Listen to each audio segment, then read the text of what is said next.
Hello students, welcome to CUET Hindi medium channel. मैं Roshan sir एक बार फिर से आप सभी का स्वागत करता हूं।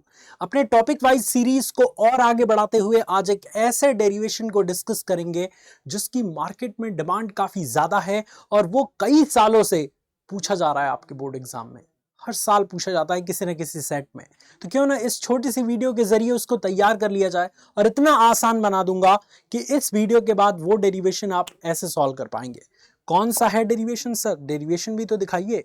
सो डेरिवेशन जिसका आपका टॉपिक कुछ इस तरीके से आपके एग्जाम में पूछ दिया जाएगा कि समांतर प्लेट संधारित्र के कारण जो धारिता उत्पन्न होती है वो कितनी होती है, इसके सूत्र का निगमन करिए या व्यंजक व्युत्पन्न करिए। क्वेश्चन ऐसे पूछ देगा कि समांतर प्लेट संधारित्र के कारण उत्पन्न धारिता का व्यंजक व्युत्पन्न करिए।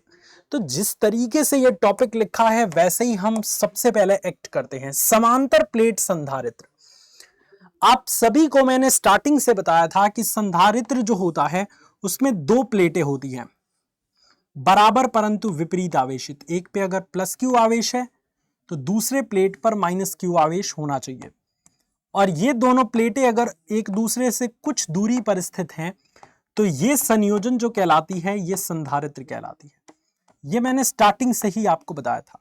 अगर आपने एक प्लेट लिया है बच्चों, तो मान लेते हैं कि प्लेट का जो क्षेत्रफल है, क्षेत्रफल जो है प्लेट का वो कितना है, ए है। या आप मान लीजिए कि प्रत्येक प्लेट का क्षेत्रफल ए है और प्लेटों के बीच की दूरी डी है। अब देखिए, ये तो हुई संधारित्र। इस तरीके की डिवाइस संधारित्र कहलाती है। बट जब दो प्लेटें एक दूसरे के बराबर और समांतर स्थित हों और उस दोनों प्लेटों को हम किसी बैटरी से जोड़ दें, इस तरीके से जोड़ें कि एक प्लेट पर प्लस क्यू आवेश और दूसरे प्लेट पर माइनस क्यू आवेश उत्पन्न हो, तो इस प्रकार की व्यवस्था समांतर प्लेट संधारित्र कहलाती है। प्लेट एक दूसरे के समांतर है और पूरी तरीके से आवेशित है, कुछ दूरी पर है, प्रत्येक प्लेट का क्षेत्रफल ए है। तो ये पूरी व्यवस्था क्या कहलाई? समांतर प्लेट संधारित्र। तो डेरिवेशन करने के लिए जो सबसे पहला स्टेप है वो ये है कि इस चित्र के बारे में आपको 2-3 लाइन में समझा देना है। तो देखिएगा कि मैं किस तरीके से समझाता हूं। यहां पे लिखेंगे आपकी माना दो समांतर प्लेटें, माना दो समांतर प्लेटें जिनके अनुप्रस्थ काट का क्षेत्रफल, जिनके अनुप्रस्थ काट का क्षेत्रफल, माना दो समांतर प्लेटें जिनके अनुप्रस्थ काट का क्षेत्रफल ए है तथा प्लेटों के बीच की दूरी डी है, प्लेटों के बीच की दूरी डी है, चित्र में प्रदर्शित हैं, चित्र में प्रदर्शित हैं। ठीक है, चित्र में प्रदर्शित हैं। दोनों प्लेटों पर बराबर परंतु विपरीत प्रकार के आवेश हैं, बराबर परंतु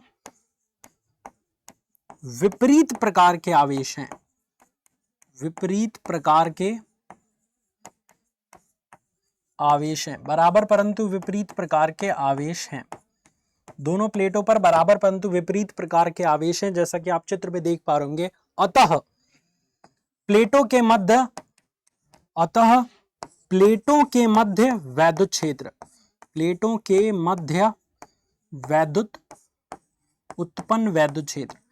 जब किसी भी प्लेट पर बराबर परंतु विपरीत प्रकार का आवेश होता है तो जितनी भी वैद्युत बल रेखाएं होती है वो धनात्मक आवेश से निकलकर ऋणात्मक आवेश की तरफ जाती हैं, तो इसके बीच में एक वैद्युत क्षेत्र उत्पन्न हो जाता है।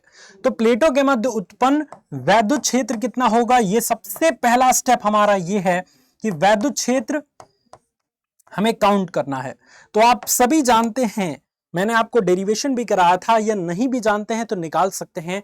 वो चीज मैंने ये बताया था कि जब दो बराबर परंतु विपरीत आवेशित प्लेटें होती हैं ना, तो उनके बीच में किसी पॉइंट पर अगर आप वैद्युत क्षेत्र ज्ञात करना चाहें तो वो होता है E बराबर सिग्मा बटा एप्सिलॉन 0।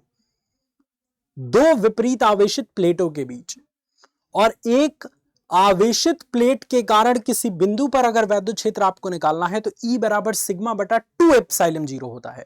बट जब दो विपरीत आवेशित प्लेटें हों तो उनके बीच में अगर आपको वैद्युत क्षेत्र निकालना है तो इस स्थिति में आप लिखेंगे क्या कि हम जानते हैं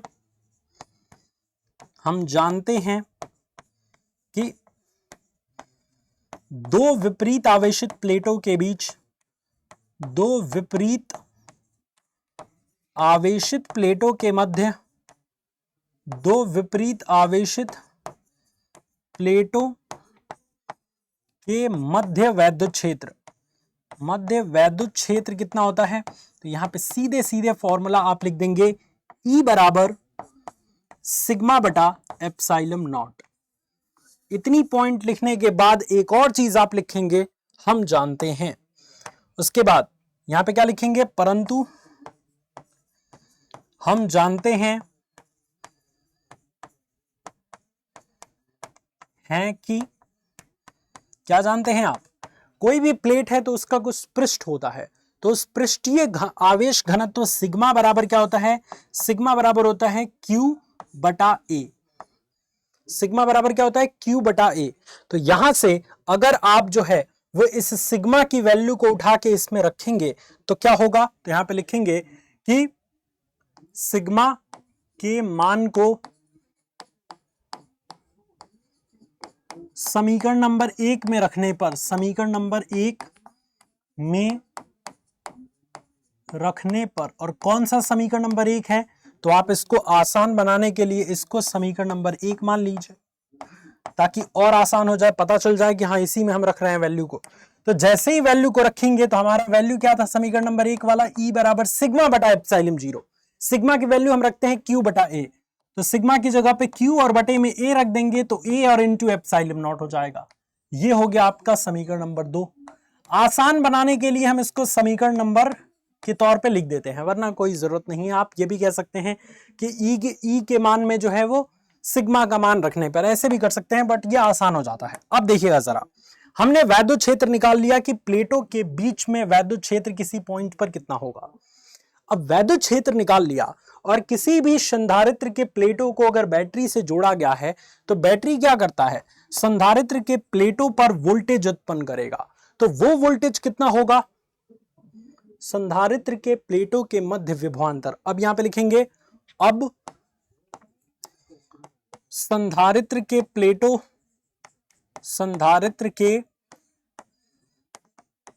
के मध्य विभवांतर, प्लेटों के मध्य विभवांतर, संधारित्र के प्लेटों के मध्य विभवांतर कितना हो जाएगा बच्चों? तो ये हो जाएगा आपका कितना? आप सभी जानते हैं कि जब वैद्युत क्षेत्र E होता है, जब वैद्युत क्षेत्र होता है इस तरीके से प्लस से माइनस की डायरेक्शन में वैद्युत क्षेत्र की दिशा होती है, तो जब कहीं भी वैद्युत क्षेत्र होता है और लंबाई होती है तो ऐसी स्थिति में विभवांतर का फॉर्मूला वैद्युत क्षेत्र और लंबाई के पद में पिछले कई सेशंस में मैंने बता दिया है। V बराबर होता है E और इंटू D। समीकरण नंबर 3 मान लीजिए। समीकरण नंबर 3 क्यों माना सर? आसान बनाने के लिए। अब आप सीधे कह सकते हैं कि समीकरण नंबर 3 में E का मान समीकरण नंबर 2 से रखने पर, तो यहां पे लिख देंगे समीकरण नंबर 3 में E का मान रखने पर, और जैसे ही E का ये वाला मनवा उठा के आप रखेंगे समीकरण नंबर 3 में तो क्या हो जाएगा? बहुत ज्यादा लाजवाब हो जाएगा चीज, और वो हो जाएगा आपका कितना? V बराबर E की वैल्यू रखिए Q बटे में A एप्सिलॉन नॉट और इंटू D। ये आ गया आपका विभव का मान। समीकरण नंबर 4 मान लीजिए, और अब एक खेल खेल दीजिए, वही खेल आपको आपका फॉर्मूला दिलवा देगा। आप जानते हैं कि आपने ज्ञात कर लिया है विभवांतर, आपको पता है कि इस प्लेट पर कितना आवेश है, तो आपको पता है आवेश का परिमाण Q है। तो जब आपको आवेश पता है, जब आपको विभवांतर पता है, तो धारिता तो 2 मिनट में निकल सकती है। क्यों सर? क्योंकि आपको मैंने बताया था, यहां पे लिखेंगे कि हम जानते हैं जानते हैं, यहां पे लिख देंगे परंतु हम जानते हैं, परंतु हम जानते हैं कि, क्या जानते हैं भाई, आप ये जानते हैं कि जो आपकी संधारित्र की धारिता है C, वो क्या होता है, इसका फॉर्मूला होता है Q बटा V। हम जानते हैं C बराबर Q बटा V होता है। अब इसको मान लीजिए समीकरण नंबर 5। अब आप लिख देंगे क्या कि समीकरण नंबर 5 में V का मान रखने पर, समीकरण नंबर, सभी चीज को समीकरण के अनुसार लेके चल रहे हैं ताकि आसान हो। समीकरण नंबर 5 में V का मान रखने पर, या 4 से रखने पर, ऐसे भी लिख सकते हैं।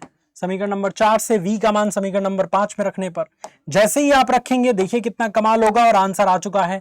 C बराबर आपका आ जाएगा Q, और बटे में V की जगह पे क्या लिख देंगे बच्चों, क्या आया है V का मान, Q इंटू डी बटे में A एप्सिलॉन नॉट। तो यहां पे लिख देंगे Q इंटू डी और बटे में A एप्सिलॉन नॉट। आप देखिए ना, कैपिटल Q से कैपिटल Q कट गया, ये A एप्सिलॉन नॉट ऊपर चला जाएगा तो A एप्सिलॉन नॉट और बटे में D। तो यहां पे फाइनल आपका निकल के आ गया C बराबर epsilon not A by D, और यही होता है समांतर प्लेट संधारित्र की धारिता का सूत्र। सही बात है, सही बात है सर। अब यहां पे एक चीज और ट्विस्ट के लिए लगा देते हैं हम यहां से कि यदि माध्यम का परावैद्युतांक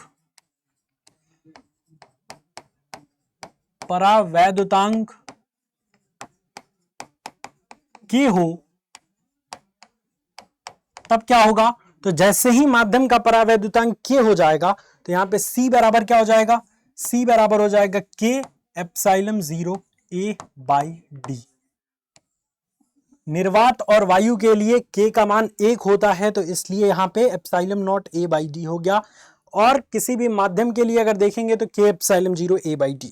यानी कि यहां से बच्चों हमें कई चीजें समझ आती हैं कि जो धारिता का मान होता है ना, ये जो धारिता होती है, ये धारिता का मान कई चीजों पर निर्भर करता है। कौन कौन चीजों पर सर?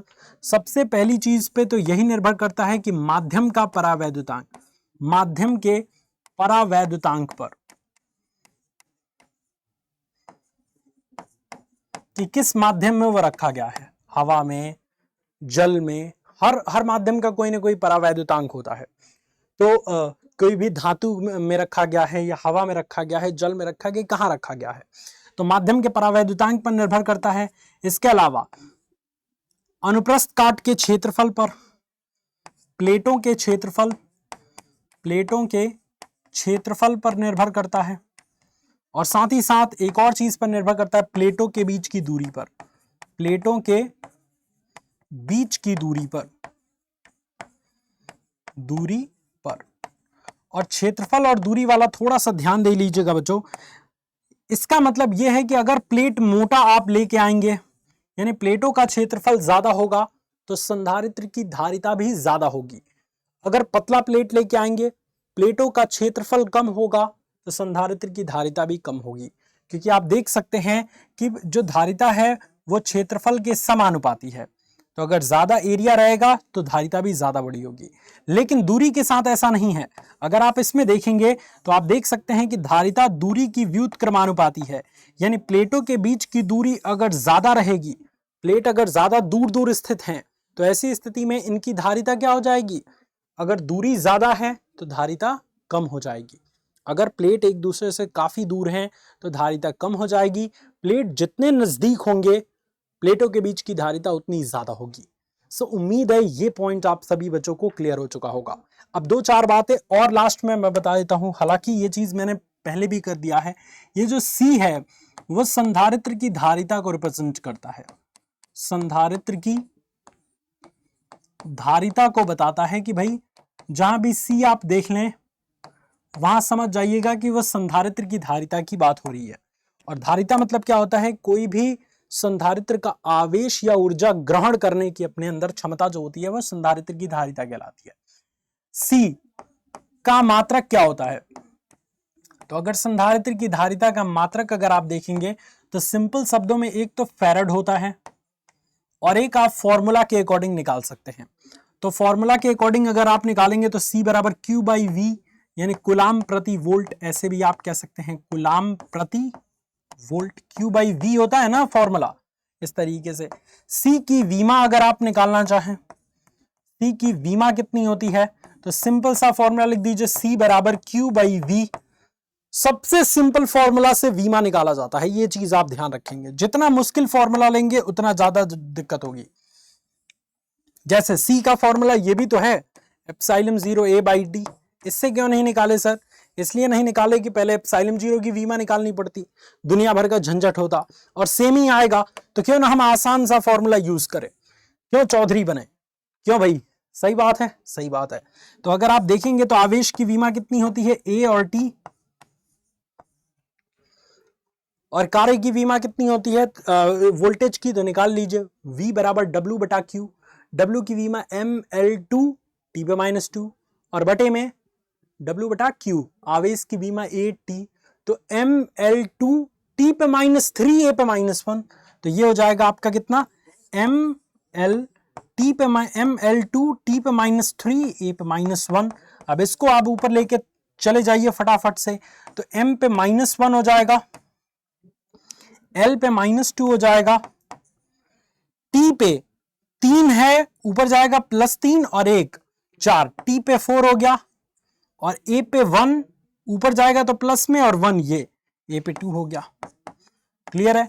तो पॉइंट याद रखेंगे सभी बच्चे, बहुत मजेदार पॉइंट है। सारी चीजें, सारी बातें मैंने यहां पे बता दी, और उम्मीद है कि ये डेरिवेशन अब आपको क्रिस्टल क्लियर हो चुका होगा। सारे तरीके से मैंने बता दिया, क्या आपका जो है वो थ्योरी लिखवाकर पूरा का पूरा कॉन्सेप्ट बता के, समीकरण बता के एकदम क्रिस्टल क्लियर हो चुका होगा। अगर बढ़िया लगा ये सेशन तो कमेंट सेक्शन में जरूर कमेंट करके मुझे बताइएगा, ताकि नेक्स्ट वीडियो भी इस तरीके से, इसी अंदाज में डिजाइन की जा सके। और किस टॉपिक पे वीडियो आपको फिजिक्स में चाहिए, कमेंट सेक्शन में जरूर लिखिए, क्योंकि आपका एक एक कमेंट मुझे मोटिवेट करता है नेक्स्ट वीडियो बनाने के लिए। तो इतना तो बच्चों हो ही जाना चाहिए भाई, घर में बैठे हैं बच्चों, इस तरीके से मोबाइल निकालना है, टाइपिंग कर देना कि रोशन सर मुझे ये वीडियो चाहिए, सेंड, मुझे दिख जाएगा, मैं बना दूंगा उस पर। अब आप कहेंगे अरे सर एक तो पढ़ने में इतना जो है वो ड्रामा लगा, टाइपिंग कौन करता है, आसकत लगती है, तो फिर वीडियो भी नहीं मिल पाएगी। समझ रहे बात? तो इसलिए थोड़ा सा आप मेहनत करिए, थोड़ा सा मैं मेहनत करता हूं, मिल के बढ़िया रिजल्ट बनाया जाएगा और आपको अच्छा प्रदर्शन करने में मदद किया जाएगा। Thank you so much students for watching this video. Love you all, take care, जय हिंद।